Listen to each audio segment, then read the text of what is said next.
오늘 여러분과 함께 요한복음 3장 16절 말씀을 가지고 함께 나눌 설교의 제목은 이처럼 사랑하사입니다. 이처럼 사랑하사. 여러분, 우리 서울이라는 도시가 아주 크죠. 우리는 이제 그 경기도에 살고 있고 수도권이라는 곳에 살고 있지만 서울하고 그리고 경기도라는 이 두 개 수도권에 합치면 인구가 대략 거의 2천만 명이 되는 어마어마한 인구를 자랑하고 있습니다. 아름다운 것도 많고 좋은 것도 많고 많은 젊은이들이 있는 곳이기도 하죠. 하지만 이렇게 많은 젊은이들이 모인 곳일지라도 생각보다 서울 그리고 경기도권이라는 곳은 매우 외로운 도시라고 말할 수 있습니다. 왜냐하면 그 공간, 그 부지 땅에 비해 인구수가 밀집하게 살았기 때문에 어쩔 수 없이 집은 높이 지을 수밖에 없고 집값은 비쌀 수밖에 없으며 우리가 개개인이 머물 수 있는 공간은 매우 한정적이기 때문입니다. 이것은 청년들에 해당하는 말이기도 공감하는 말이기도 하지만 사실 더 취약층은 노인층도 마찬가지입니다. 홀로 이제 사별해가지고 이제 홀로 사는 사람들, 은퇴하시고 정년퇴직 이후에 살아가는 많은 사람들도 결국에는 그러한 비좁은 서울이라는 아름답고 화려한 도시일지라도 그들이 머문 곳은 매우 비좁은 곳이며 또한 고독하고 외로움을 겪는 수많은 사람들이 사는 도시이기도 합니다. 오늘날 우리는 인터넷이라는 것을 통해 스마트폰을 통해 SNS를 통해 많은 사람들과 쉽게 접근, 접촉, 이야기, 서로의 안부를 물을 수 있지만 그럼에도 불구하고 그 어느 때보다도 철저하게 고립되었으며 내가 취하고 듣고 싶어하는 정보만 듣고 있고 다른 사람과 대화하고 그들의 마음을 얻고 그들에게 희생과 아니 공감을 얻기보다는 내 편함에 따라 내가 원하는 대로 살아가는 그런 시대에 살고 있습니다. 그 결과는 무엇입니까? 수많은 사람들이 우울과 외로움과 또한 극단적인 선택을 하는 모습들을 우리 많이 봐오곤 합니다. 여러분이 나눴지만 20대에서 가장 사망하는 이유, 20대에서 청년들이 죽는 이유 1위가 무엇이냐면 다름 아니라 자살입니다. 자살. 20대들이 죽을 이유 없죠. 웬만하면 죽을 이유가 없는데 그 대부분 그 1위 그들이 20대에서 죽었다 하면 대부분은 다 자살, 스스로 목숨을 끊는 그런 고독한 인생을 살아가는 청년들이 오늘 이 대한민국 땅에 많이 살고 있습니다. 여러분들, 우리는 과연 어떠한 삶을 살고 계십니까? 우리는 그리스도 예수 안에서 하나님을 인하여 예수를 인하여 행복한 삶을 살고 계십니까? 네, 행복한 삶을 살기를 축복합니다. 이것을 위해서 함께 나누기를 원합니다. 오늘 여러분과 함께 나눌 내용은요 다름 아니라 우리가 이 땅 가운데 살아갈 때 왜 행복하지 않는지, 왜 행복을 못 느끼고 있는지, 왜 고독하고 왜 우리는 철저하게 버림받은 그러한 느낌을 살고 있는지 한번 나누기를 원합니다. 오늘 우리가 읽었던 요한복음 3장 16절 말씀은 복음의 핵심 혹은 복음의 정수, 복음의 엑기스라고 말할 수 있습니다. 성경을 요약하자, 성경을 축약하자, 이것을 짜서 한 방울만 떨어뜨리면 그 한 방울 한 문장으로 한 구절로 설명하자면 어떤 성경 구절이 나오냐? 바로 다름 아니라 요한복음 3장 16절 말씀이 나올 수 있다라는 것입니다. 이 3장 16절은요 여러분 암송도 많이 하셨을 거예요. 아닌가요?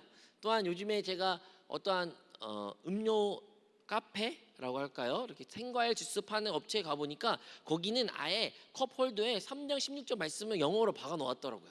이렇게 3장 16절 말씀을 박아 놓으면서 또 유명한 미국 혹은 농구 선수들은 자기 우승하면 티셔츠를 이렇게 홀랑 벗을 때 여기 3장 16절 잔 3, 16 이렇게 쓴 사람들도 많이 여러분 보셨을 것입니다.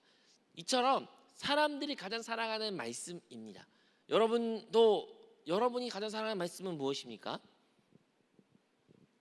대답이 없으시네요. 우리는 생각보다 3장 16절 말씀을 많이 들었고 안다라고 말할 수 있지만 그런데 사실 또 우리 자신을 솔직히 보자면 우리는 더 많은 경우에 성경을 보지 않는 경우가 많이 있습니다.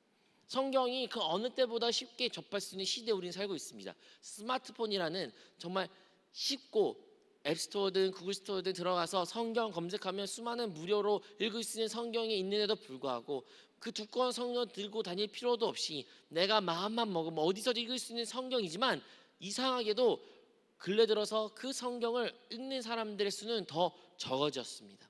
그리고 그것을 진지하게 본 사람은 더욱더 적었죠. 여러분, 성경을 앱으로 읽어본 사람들은 공감하실 것입니다. 생각보다 한 장 한 장 읽어 나가는 것이 쉽지가 않습니다. 저부터 얘기하자면 핸드폰으로 수없이 알람이 오고 수없이 전화가 오고 수없이 많은 것들이 저에게 방해 요소가 있기 때문에 성경을 마음먹고 깊이 읽기가 쉽지가 않습니다.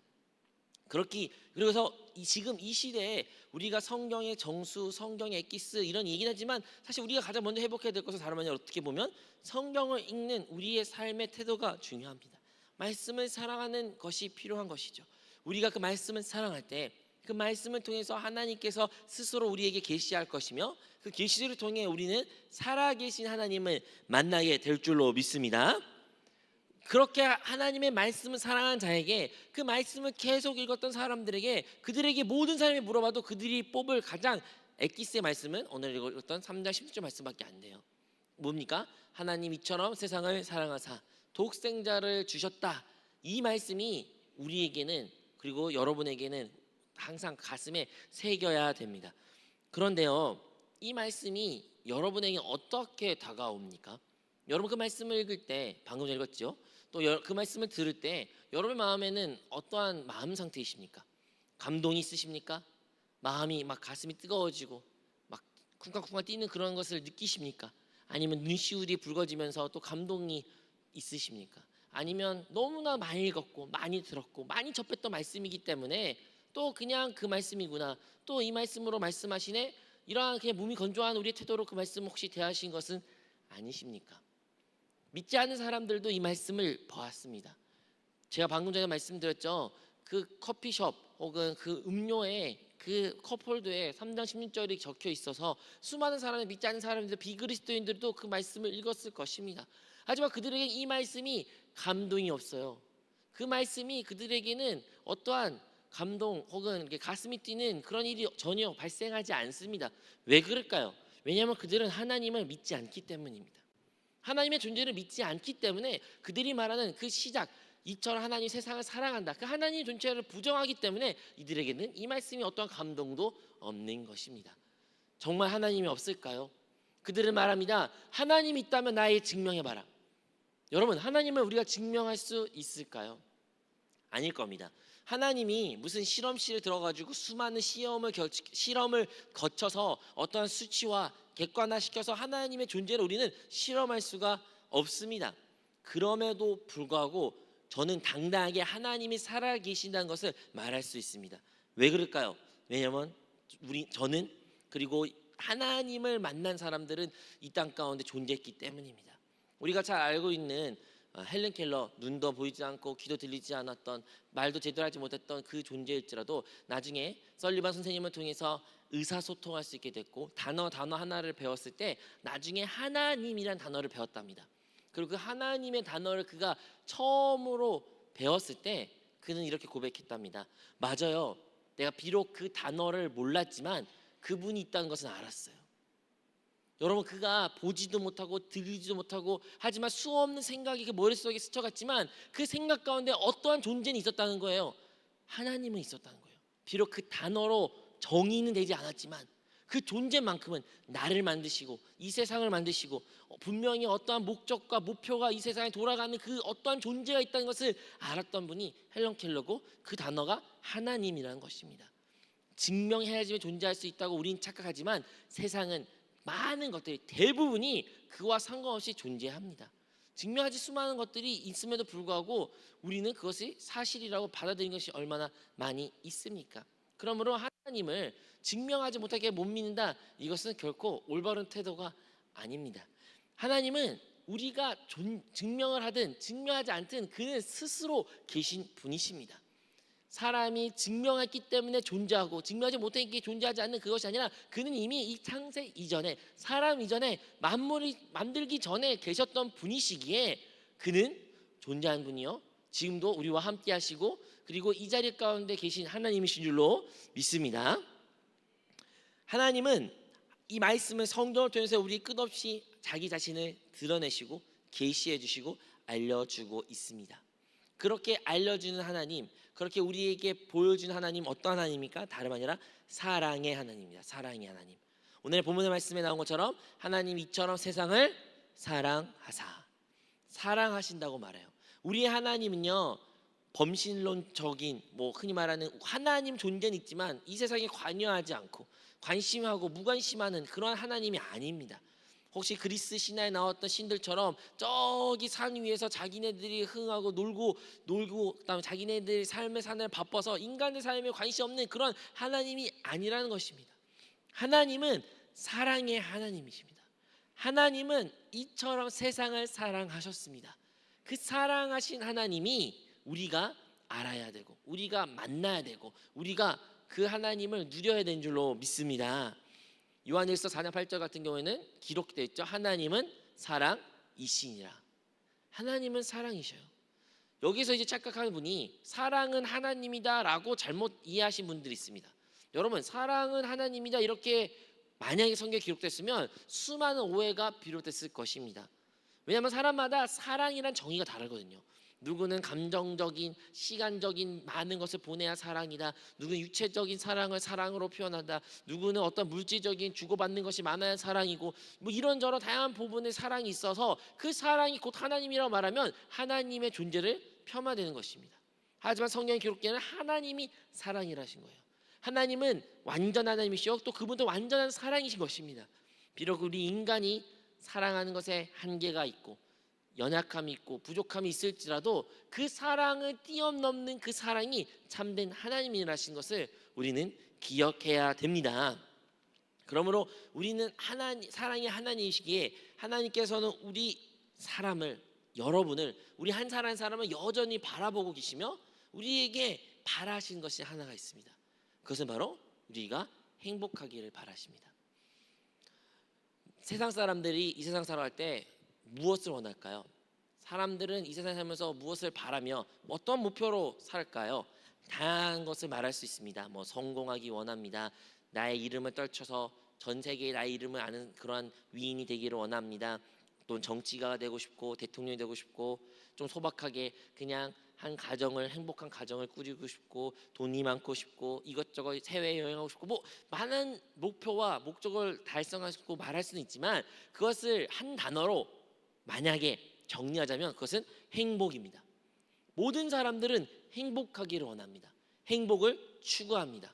행복하기 위해서 그들은 하루하루를 살아갑니다. 여기 있는 사랑하는 성도 여러분, 여러분들은 왜 사십니까? 여러분 어떠한 삶을 살고 싶으십니까? 아마도 세상 사람들이 말하는 그 행복과 다르지 않을 수도 있습니다. 여전히 우리도 행복하기를 원합니다. 목사님, 불행하고 싶은 사람이 어디 있겠어요? 다 행복하시오시죠. 모든 사람이 행복하게 원하는 거 너무 다양한 거 아니에요? 네, 맞아요. 다양합니다. 그런데 그렇게 다양한 행복하고 싶은 그것들을 여러분은 누리고 계십니까? 이세 사람들은 누리고 있습니까? 그렇게 행복하고 싶어서 돈을 많이 벌고 싶고 행복해서 좋은 가정을 꾸리고 싶고 행복하기 위해서 좋은 유명한 직장인이 되고 아름답고 잘생기고 싶은 그러한 욕망들이 우리 안에 다 있는데 여러분들은 그것을 달성하셨습니까? 아니, 세상 사람들은 그것을 달성했나요? 대부분 아닙니다. 아무리 노력해도 아무리 수고해도 그것을 달성하지 못합니다. 잡히듯 말듯 하면서도 결국엔 잡지 못하는, 내가 그것을 이루고 싶은 것을 정작 이루면 한순간에 그 행복은 또 사라지고 또 다른 행복, 또 다른 갈증을 느낀 것이 이 세상에 사는 사람들의 모습입니다. 여러분 기억 안 나시겠지만 우리가 중고등학교 때 혹은 대학 성인만 돼봐라, 옛날에는 그랬거든요. 막 술 마시고 담배 피는 게 성인만 돼봐라, 내가 술 먹고 담배 마음껏 피워서 내 마음껏 내 삶을 살리라, 정말 행복하겠다라고 생각하고 PC방을 밤새도록 할 수 있어, 너무 행복할 것 같아 라고 하지만 정작 성인 됐을 때 그것을 이루었을 때 마음껏 담배를 사고 마음껏 술을 마시고 마음껏 게임할 수 있는 그러한 환경이 된다 해도 그 행복이 과연 오래 갑니까? 그렇지 않죠. 정말로 또 다른 갈증이 느끼고 또 다른 행복을 찾는 것이 사람입니다. 또 어떤 이들은 이렇게 말할 수 있습니다. 목사님, 아닌데요, 제가 인터넷에서 SNS에서 보면 모든 것을 가진 사람들이 있더라고요. 그 모든 것을 이룬 사람들이 있습니다. 그 사람들을 보면 가정도 좋아, 행복해, 돈도 많아, 지위도 있어, 똑똑해, 이뻐, 모든 것을 있는 사람, 그런 사람들이 있더라고요. 목사님, 그런 사람들은 어떻게 설명하실 거예요? 그 사람들은 완벽한데요? 그리고 스스로도 행복하다고 말하던데요? 네, 정말 그런 사람들 여러분 혹시 알고 계신다면 그런 사람이 있다면 정말 놀랍고 정말 이 세상에서 찾기 어려운 사람일 수도 있습니다. 그럼에도 불구하고 그 사람들에게도 뭐가 있냐면 피할 수 없는 한 가지의 문제가 있습니다. 그것은 바로 죽음이라는 문제입니다. 죽음. 모든 사람들은 행복하고 싶습니다. 그 행복을 얻었다면 그 행복을 영원히 누리고 싶습니다. 그런데 무엇이 나타납니까?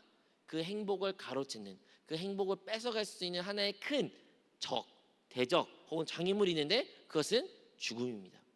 사람은 죽음 앞에서 너무나도 열악합니다. 한 가지 쉬운 예로 들겠습니다. 어떠한 남자가 행복한 가정을 꾸린 것이 자기의 소원이라고 합시다. 그는 행복한 가정을 꾸리면 아름다운 아내를 만나고 자녀를 낳으면 진짜 행복을 느끼는 그런 사람입니다. 그리고 그의 소원대로 행복한 가정을 꾸리게 되었고 정말 아름다운 자녀를 두게 되었습니다. 이 자녀와 있을 때 아내와 함께 온 가족과 저녁을 그냥 간단한 밥이라도 너무나 행복을 느끼고 이 세상 어떤 것도 부럽지 않는 삶을 살고 있습니다. 만약 그러한 사람이 있다면 그 사람에게 만약에 다음날 그 아이가 교통사고가 나거나 그 아이가 어떤 불치병에 걸려서 죽을 수밖에 없는 그런 상황에 놓였다면 그 행복은 어떻게 될까요? 행복이 불행이 되는 것입니다. 이 세상에서 가장 불행하고 가장 처참하고 살기 싫은 그러한 사람으로 한순간에 변하는 것이 사람의 모습입니다. 그가 행복을 얻었다고 말하지만 사실 그는 죽음 앞에서는 스스로의 목숨도 포함해서 우리는 모두 연약한 존재인 것입니다. 그러므로 이 세상에 사는 모든 사람들은 두 가지 풀리지 않는 문제를 가지고 있습니다. 그 첫 번째는 바로 악의 문제입니다. 내가 아무리 행복하게 살려고 해도 행복을 이룰 수 없는 무엇인가에 막는 수많은 악들을 우리는 체험하게 됩니다.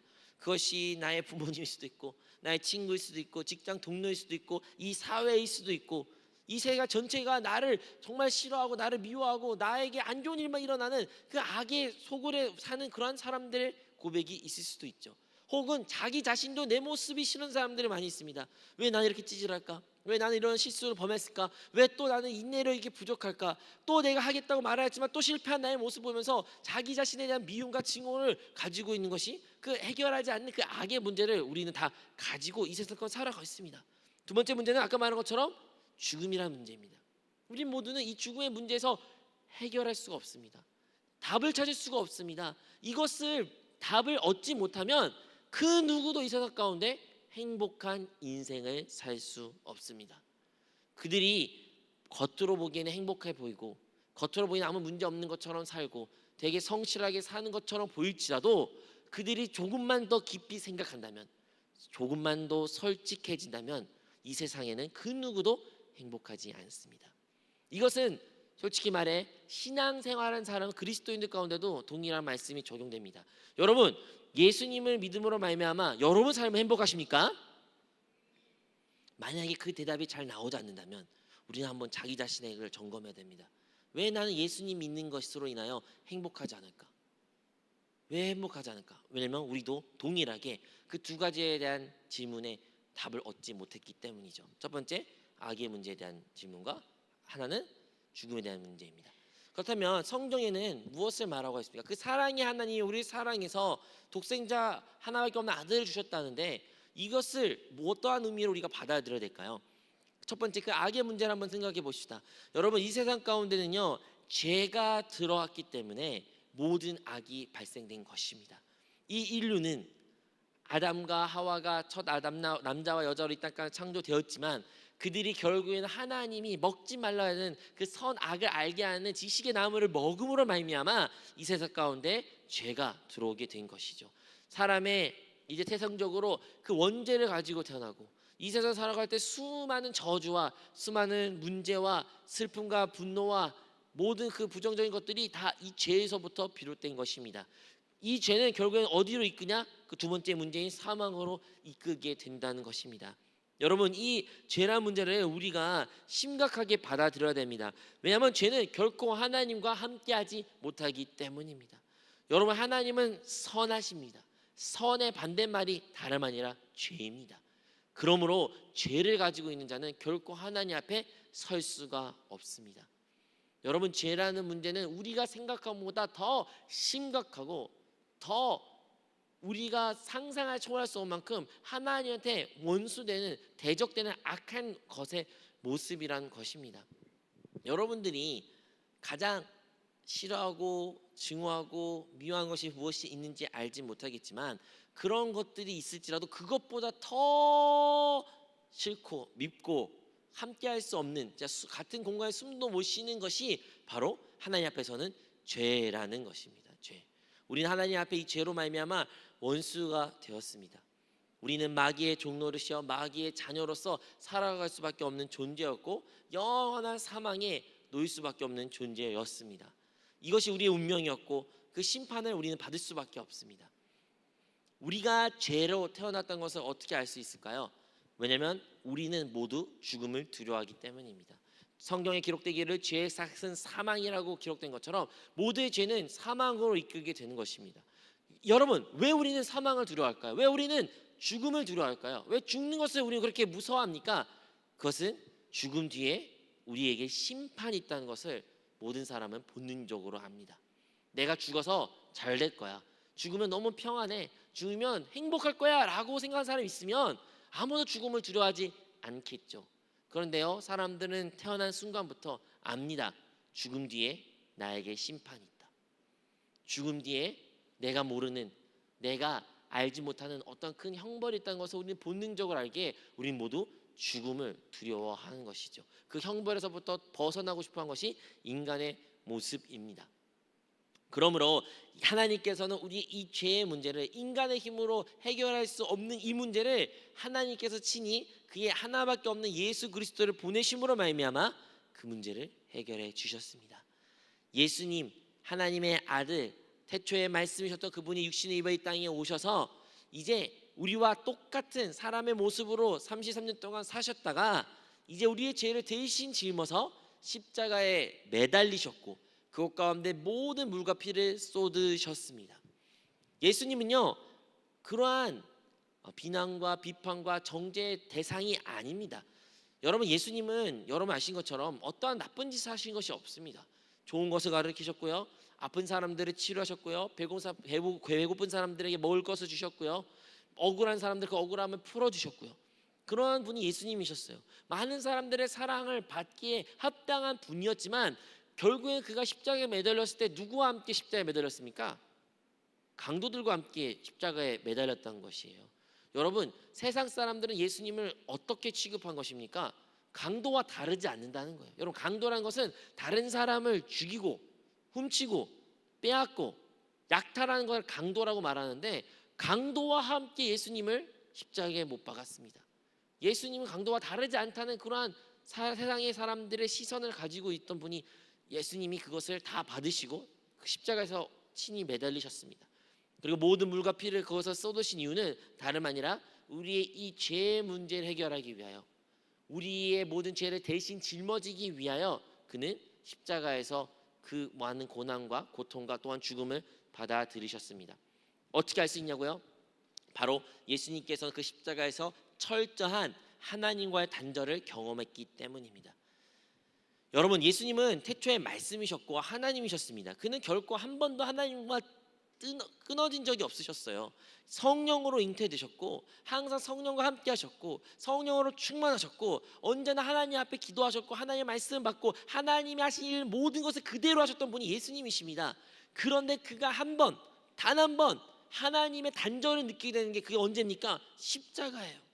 십자가에서 예수님이 말씀하십니다. 아버지, 어찌하여 나를 나의 하나님 어찌하여 나를 버리셨나고 소리 지르는 분이 예수님이신 거예요. 하나님의 철저 단절을 느꼈습니다. 그 단절은 어디서부터 비롯된 것입니까? 바로 우리의 죄 때문입니다. 여러분, 죄란 것은 결국에는 하나님과의 단절입니다. 죄가 나쁜 것이고 안 좋은 것이고 우리의 사망이 이끈 것이니까 그래서 안 좋아, 이것이 보다 더 심각한 문제는 죄는 하나님과의 단절을 가지고 오는 것입니다. 여러분, 지옥이 왜 지옥이 되는 것입니까? 지옥이 뭐 아파서 뜨거운 불이 있어서 어둠이 있고 막 괴로워서, 물론 그런 것도 지옥이겠죠. 그것을 지옥으로 만든 것이겠죠. 하지만 지옥을 참된 지옥으로 만든 것은 다름 아니라 하나님과의 영원한 단절인 것입니다. 하나님과 어떠한 소통도 할 수 없는 곳, 하나님이 없는 곳, 그것이 곧 지옥이라는 것입니다. 예수님은 그것을 경험하셨던 것이에요. 왜? 왜냐하면 우리의 죄를 다 주님께서 그 십자가에 지셨기 때문에 그 십자가에서 그는 다양하게도 하나님과의 그 단절을 체험할 수밖에 없었고, 하나님은 그 죄의 값을 그를 죽이셨습니다. 하지만 우리 예수님께서는 죽으셨지만 3일 만에 부활하셔서 우리에게 다시 한번 그 부활의 승리를 허락하셨고, 또한 우리는 이제 예수 그리스도를 믿기만 하다면 우리 모두 다 죄사함을 받게 되는 줄로 믿습니다. 그래서 그 첫 번째 문제, 아까 말한 것처럼 죄의 문제는요, 우리의 악의 모든 근원이에요. 악이 이 땅 가운데 팽배하고 우리 삶 가운데 많은 악행들이, 안 좋은 일들이, 나쁜 일들이 아니면 지구상에서 일어나고 있는데, 그 모든 것에 대한 답은 어디서부터 성경은 말합니까? 바로 죄에서부터 비롯됐다라는 거예요. 여러분, 성경을 만들고서는 이것을 답하는 곳이 한 곳도 없습니다. 여러분, 이 세상의 이 악함이, 이것이 왜 일어나는지 제대로 설명한 곳이 없는 것이죠. 두 번째 질문, 아까 말한 것처럼 죽음에 대한 질문. 이 죽음을 우리가 어떻게 극복할 수 있습니까? 이제 예수님을 믿기만 한다면 이 우리의 모든 죄가 사해졌고, 이제 하나님 앞에 영생을 얻는 자가 되어 하나님의 생명을 얻어 하나님의 자녀가 된 자들은, 그들은 죽어서도 예수님과 같이 부활하는 신앙을 갖게 되는 것입니다. 그리스도인들, 그리스도를 따르는 사람들은 말 그대로 그리스도와 같이 부활의 신앙을 갖는 자들입니다. 사랑하는 여러분, 우리는 다시 부활하는 그 믿음을 가져야 됩니다. 우리는 이 세상이 마지막 사람처럼 사는 것이 아니라 우리의 죽음 이후에는 부활의 신앙이 있다는 것을 가져야 된다는 것입니다. 우리가 부활의 신앙을 가지게 된다면 우리에게 다가온 죽음은 결코 이제 두려움의 대상이 되지 않습니다. 우리가 예수님을 믿고 나서부터 이제는 사망이 두렵지 않고 도리어 사망을 대적할 수 있게 되며, 사망보다 더 큰 하나님을 본 자들은 하나님을 위하여, 주님의 나라를 위하여 기꺼이 자기 목숨과 자의 삶과 상해를 전부 모든 것을 바칠 수 있는 자가 될 수 있는 것입니다. 이것이 바로 성경에서 말하는 이 두 가지 질문에 대한 극복할 수 있는 방법입니다. 이 두 가지 질문에 대한 답을 진짜 가진 사람들은, 깨달은 사람들은, 그리고 하나님의 사랑을 아는 자들은 행복한 인생을 살 수밖에 없습니다. 여러분, 만약에 아직도 나에게 행복한 신앙생활, 행복한 삶이 없다라고 느끼시다면 다시 한번 나에게 해결되지 않은 이 질문에 대한 두 가지를 온전히 점검하시고 성경 안에서, 말씀 안에서, 그리고 오늘 요한복음 3장 16절 말씀을 통해서 그에 대한 해답을 찾으시기 바랍니다. 여러분, 이 말씀 구절에서, 성경에서 그 답을 찾는 자들은 세상 사람과 다른 진짜 하나님의 자녀로서 행복한 삶을 살게 되어 세상 가운데 빛과 소금이 되는 그리스도인이 될 줄로 믿습니다. 여러분, 우리의 구원은 결코 우리의 어떤 행위나 노력으로 이루어진 것이 아닙니다. 모든 것을 하나님이 우리를 사랑하사 모든 것을 만드셨어요. 이제 다만 우리는 그분을 믿기만 하면 됩니다. 믿기만 하면 됩니다. 우리 한국에서 가장 높은 것이 이제 잠실에 있는 롯데타워라고 합니다. 555m라고 알고 있는데, 그 가장 높은 그 타워에 엘리베이터가 있습니다. 그 엘리베이터를 버튼 누르면 몇 분 동안 열심히 올라가다가 결국에는 꼭대기층에 도착하게 되는데, 여러분, 그 꼭대기층에 올라가는 일이 쉬운 일은 아닙니다. 결코 쉽지도 않고 많은 재원과 많은 기술력과 많은 사람들의 수고가 들어간 것이 그 엘리베이터고 그 건물인 것입니다. 하지만 오늘날 우리가 그 건물에 들어가서 꼭대기층 올라간 일은 매우 간단합니다. 그냥 버튼 하나 누르면 돼요. 심지어 버튼 대신 눌러주더라고요. 그냥 타기만 하면 알아서 버튼 눌러서 꼭대기층까지 갑니다. 하지만 그 과정은 결코 쉽지도 않았고 공짜가 아닙니다. 우리의 구원도 마찬가지입니다. 우리가 하나님의 자녀된 것은요, 매우 쉽습니다. 예수님을 그리스도로, 하나님의 아들 예수님은 나의 구원자로 고백만 한다면, 믿기만 한다면 그 믿음을 통하여 우리는 하나님의 자녀가 됩니다. 하지만 그 과정은 결코 쉽지 않았습니다. 그리고 그 비용은 결코 싸지 않습니다. 하나님은 그것을, 우리를 얻기 위하여 그의 하나밖에 없는 아들을 십자가에 매달아야 했습니다. 여기 청년들이 많이 있기에 공감이 잘 안 되실 수 있지만, 자녀를 둔 부모로서 사랑하는 자녀가 있는데 그 자녀를 내가 싫어하고, 아니 나를 싫어하고 나를 미워하고 나를 대적하는 원수를 위해서 내 자녀의 심장을 꺼내 가지고 그 원수에게 줄 수 있는 부모가 과연 몇이나 될까요? 진짜 내 자녀를 그냥 죽이면서까지 넌 죽어, 저 원수를 살려야 돼, 저 원수가 지금 간을 간을 바꿔야 되잖아, 간 이식이 필요하대, 너 이제 죽어, 간을 떼고 그 사람한테 간을 줄 수 있는 부모가 과연 몇이나 될까요? 그것은 그냥 좋아해서 불쌍해서 할 수 있는 일이 아닙니다. 진짜 사랑하기 때문에, 우리를 너무 사랑하사 그는 모든 것을 바쳐서 모든 것을 우리를 얻기 위하여 모든 것을 행하셨던 것이 하나님의 사랑인 것입니다. 우리 하나님은 왜 그러한 선택을 할 수 있을까요? 왜냐하면 그분은, 하나님은 여러분을, 우리 한 사람을 이미 아셨기 때문입니다. 우리 흔히 하나님 과거, 현재, 미래 모든 것을 아시는 분이시다라고 말하는데요, 우리는 어떻게 또 이해되냐면, 하나님은요 미래까지도 아셨기 때문에 2000년 전에 예수님이 돌아가시기 전에도 하나님 우리의 존재를 알고 계셨습니다. 근데 이 우리의 존재를 알았기 때문에 결코 우리를 포기할 수 없는 거예요. 예수님은 십자가에서 억지로 매달려 죽은 것이 아닙니다. 예수님도 순종으로, 하나님 또한 사랑으로 그 십자가에서 매달리셨습니다. 왜요? 2000년 후에 여러분을, 저와 한 사람 사람을 만났고 보았고 알았고 그 이름을 아셨기에 그 사람을 얻기 위하여, 그 사람을 구원하기 위하여 주님은 기꺼이 기쁨으로 그 십자가에서 모든 물과 피를 쏟으셨습니다. 이제 우리의 반응이 필요할 때입니다.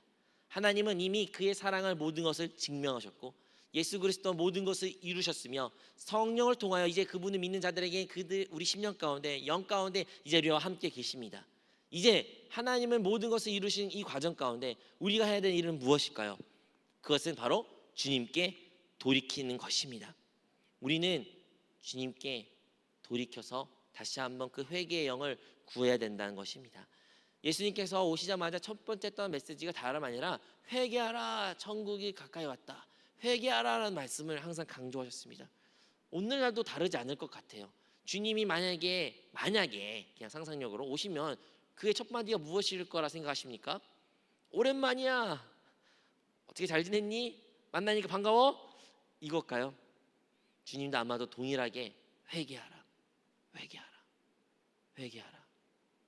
여러분, 다른 사람을 정죄하고 다른 사람의 잘못을 지적하기 앞서 하나님은 우리에게, 각각 개인에게 하신 말씀입니다.